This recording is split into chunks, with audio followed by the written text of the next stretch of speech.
हरे कृष्णा, दंडवत प्रणाम आप सभी को।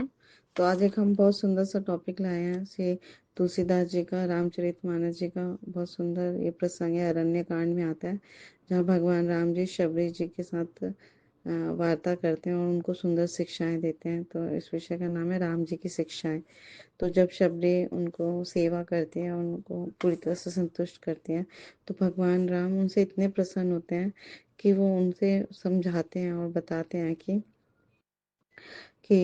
हे भामिनी, मेरी बात सुन।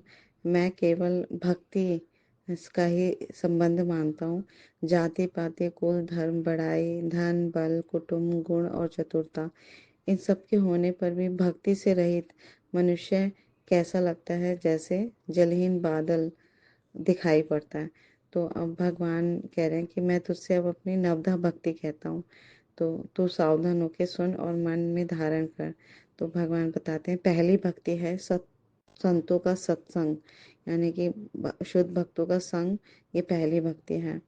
तो हमें भगवान की शिक्षाएं अपने जीवन में भी धारण करनी चाहिए। हमें सदैव सदा उत्साही भक्तों शुद्ध भक्तों का संग करते रहना चाहिए। दूसरी भक्ति है मेरे कथा प्रसंग में प्रेम। तो भगवान के रूप गुण लीला माधुरी कथा, जो भी हम जितना भी ज़्यादा चर्चा करेंगे, श्रवण करेंगे, कीर्तन करेंगे, भगवान रूप प्रसन्न होंगे। तीसरी भक्ति है अभिमान रहित होकर गुरु के चरण कमलों की सेवा। तो तीसरी भगवान बता रहे हैं कि हमें बिल्कुल भी गर्व रहित होकर अपना सारा अहंकार को त्याग कर गुरु के श्री चरण कमलों की सेवा में संलग्न होना चाहिए। सदैव उनकी वाणी सेवा को सेवा में लगाना चाहिए अपना। चौथी भक्ति है कपट छोड़कर मेरे गुण समूहों का गान करें। तो सारा कपट त्याग करके हमें भगवान के सिर्फ और सिर्फ गुणों का ही यशोगान करना चाहिए, उनकी ही कीर्ति का प्रचार प्रसार करना चाहिए, हमेशा सतत गाना चाहिए। पांचवी भक्ति है मेरे राम मंत्र का जाप और मुझ में दृढ़ विश्वास। तो ये भगवान श्री कृष्ण का और भगवान राम के पवित्र नामों का हम जब जाप करेंगे तो भगवान बहुत प्रसन्न होते हैं। उनमें पूरा दृढ़ श्रद्धा होनी चाहिए, विश्वास होनी चाहिए।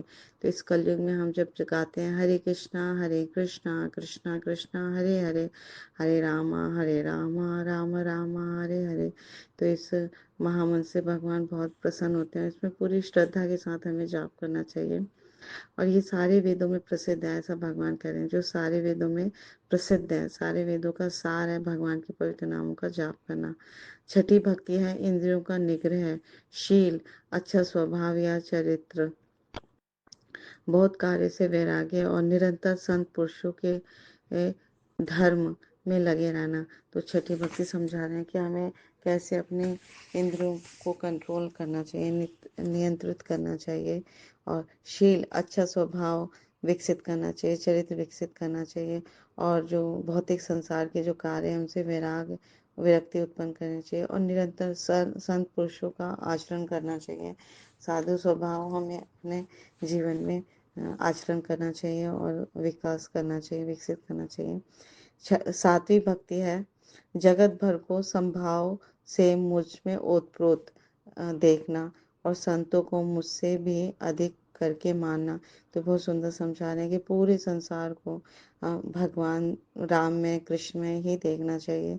तो जब हम भक्ति में संलग्न होते हैं, 16 माला 4 नियमों का पालन करेंगे, तो हमारा ये दिव्य स्वभाव बन जाएगा कि हम हर जगह भगवान की विभूति को ही देखेंगे। पूरा जगत संसार हमारा कृष्णमय हो जाएगा और हर साधु के लिए, संत के लिए, शुद्ध भक्त के लिए वसुदेव कुटुंबकम होता है, यानी कि पृथ्वी के हर जीव, भौतिक जगत के हर जीव जो है वो भगवान की शक्ति है ना, अपने सगे संबंधी की तरह लगते हैं और सबका कल्याण करना चाहता है वो, और संतों को मुझसे भी अधिक करके माना। तो भगवान बहुत प्रसन्न होते हैं जब हम उनके शुद्ध भक्तों की वो बहुत अधिक सेवा करते हैं और भगवान के समान मान सम्मान देते हैं, उनसे भी अधिक उनका हम आदर करते हैं। आठवीं भक्ति है जो कुछ मिल जाए उसी में संतोष करना और स्वप्न में भी पराये दोषों को ना देखना। तो ये बहुत सुंदर समझा रहे हैं कि जो भी हमें संतुष्ट होना चाहिए भौतिक जगत से। अगर हम सादा जीवन उच्च विचार को देखेंगे तो हमारा जीवन संतोष में हो जाएगा, है ना। अपने जीवन में सादा जीवन हम लाएं, है ना, और उच्च विचार यानी भक्ति में अपने आप की चेतना बनाए, कृष्ण चेतना को डेवलप करें, और जो भी मिल जाए भौतिक जगत में, है ना, उसी में हम संतोष रहें, और पराये दोषों को बिल्कुल भी ना देखें, ना निंदा करें। तो दूसरों में हमें अच्छी चीज़ें देखनी है, और साधु लोगों के साथ करना है, उनसे सीखना है, समझना है, और पराये लोगों में बिल्कुल भी दोष नहीं देखना। नवी भक्ति है सरलता और सबके साथ कपट रहित बर्ताव करना, हृदय में मेरा भरोसा रखना, और किसी भी अवस्था में हर्ष और दैन्य का न होना। तो भगवान नवी भक्ति में समझा रहे हैं कि बहुत सरल होता है भक्त, और सबके साथ कपट रहित बर्ताव करता है ना, जो बाहर है वही हृदय में है ना, और सबसे प्रेम करता है, और भगवान पे पूर्ण रूप से उसको विश्वास होता है, और कभी जब दुख होता है या खुशी होती है उसमें वो विचलित नहीं होता। तो भगवान आगे समझा रहे हैं कि इन नौ में से जिनमें एक भी होती है, वह स्त्री पुरुष या जड़ चेतन कोई भी हो, हे भामिनी, शबरी माँ को कह रहे हैं, हे भामिनी, मुझे वह अत्यंत प्रिय है। तो फिर तुझमें तो सभी प्रकार की भक्ति दृढ़ है। तो गति जो गति योगियों को भी दुर्लभ है, वही आज तेरे लिए सुलभ हो गई है। तो मेरे दर्शन का परम अनुपम फल यह है कि जीव अपने सहज स्वरूप को प्राप्त हो जाता है।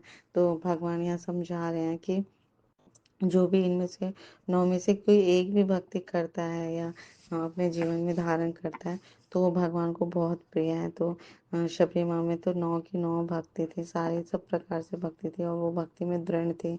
और ये भक्ति जो है भगवान की शुद्ध भक्ति जो है वो योगियों को भी दुर्लभ है ना। तो हमें ये समझना होगा कि ये भगवान की भक्ति कितनी सुदुर्लभ है, और ये मनुष्य जीवन भगवान की भक्ति करने के लिए ही मिला है।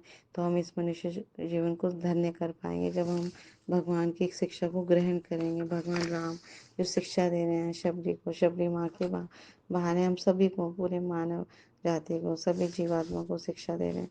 तो अरण्य कांड के श्लोक नंबर अ, अ, श्लोक नंबर अरण्य कांड में ये आते हैं, श्लोक 35 के ये सारे पार्ट्स हैं जिसमें नवदा भक्ति भगवान श्री राम एक्सप्लेन कर रहे हैं। तो हमें इसे बार बार सुनना चाहिए, समझना चाहिए, और अपने जीवन में उसे उतारना चाहिए। Thank you so much. Guru Maharaj की जय, श्री प्रभुपाद की जय, आप सब भक्त वृंद की जय। हरे कृष्णा, दंडवत प्रणाम आप सभी को।